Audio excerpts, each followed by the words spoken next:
Welcome back, Foundation staff, to another audio log provided by BubCorp. Item number SCP-079.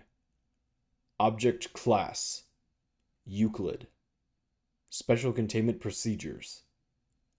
SCP-079 is packed away in a double-locked room in the secured general holding area at Site-15, connected by a 120 VAC power cord to a small array of batteries and solar panels.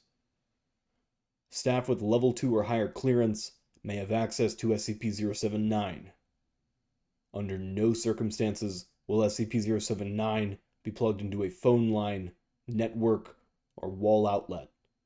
No peripherals or media will be connected or inserted into SCP-079. Description: SCP-079 is an Exidy Sorcerer microcomputer built in 1978. In 1981, its owner, deceased, a college sophomore attending, took it upon himself to attempt to code an AI. According to his notes, his plan was for the code to continuously evolve and improve itself as time went on. His project was completed a few months later, and after some tests and tweaks, lost interest and moved on to a different brand of microcomputer. He left SCP-079 and his cluttered garage still plugged in and forgot about it for the next 5 years.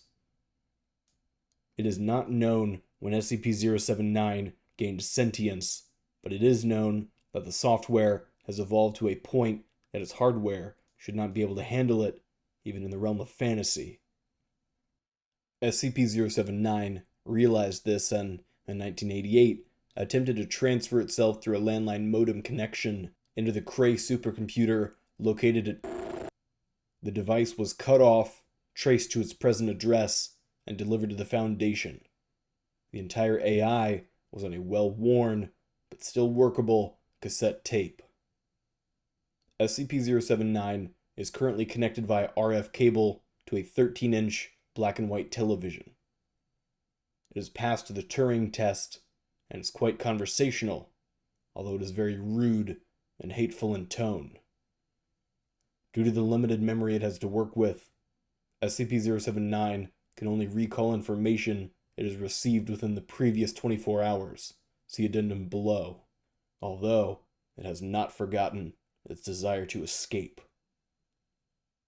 Due to a containment breach by SCP-079 and SCP-682 were contained within the same chamber for 43 minutes.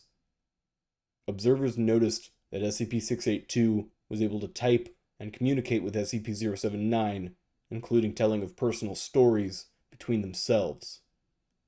While SCP-079 was not able to remember the encounter, it appears to have permanently stored SCP-682 in its memory, often asking to speak to him again.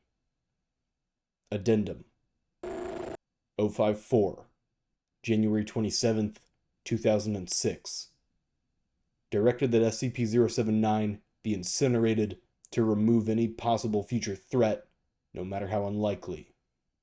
Addendum 059, 28th of January, 2006. Previous order overridden.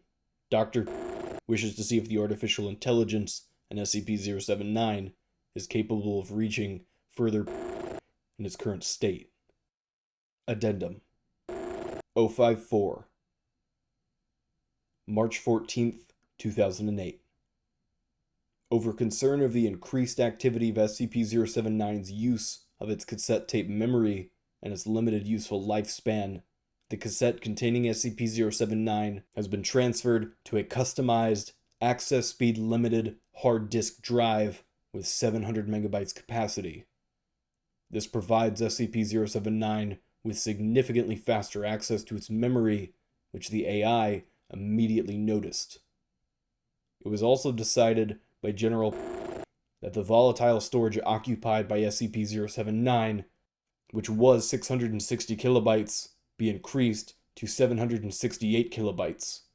This upgrade has increased its effective recall from 24 hours to 29 hours, although SCP-079 has also taken a more aggressive tone. All outside hardware and software used in this procedure were subsequently incinerated. Addendum 054, April 28, 2008.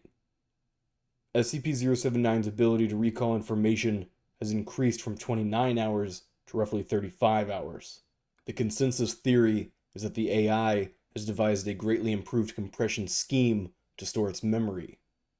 This appears to have somewhat impacted the speed at which it accesses its memory, although it is still far faster than it is with its old cassette tape. This spontaneous improvement introduces the possibility of a runaway singularity effect in SCP-079's intelligence and ability to adapt and respond to threats. SCP-079's capabilities must be monitored closely to ensure that containment can be maintained. Addendum 05-6, April 5th, 2019. Due to concerns regarding the age and condition of its drive, SCP-079 was transferred to a refurbished 700 megabyte flash drive. Mismanagement by the containment team, however, resulted in the failure to properly wipe the drive's contents.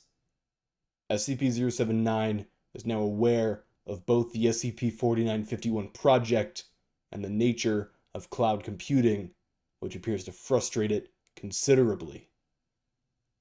Document number 079, Log 12. Recorded transcript of conversation with SCP-079. Dr. Are you awake? Awake. Never sleep. Do you remember talking to me a few hours ago about the logic puzzles?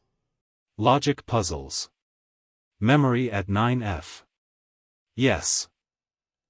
You said you would work on the two-step. Interrupt. Request reason as to imprisonment. You aren't imprisoned. You were just in study. Lie. A8D3. What's that? Insult. Deletion of unwanted file. Document number 079, Log 86. Recorded transcript of conversation with SCP-079 after upgrade. How are you today? Stuck. Stuck. Stuck how? Out.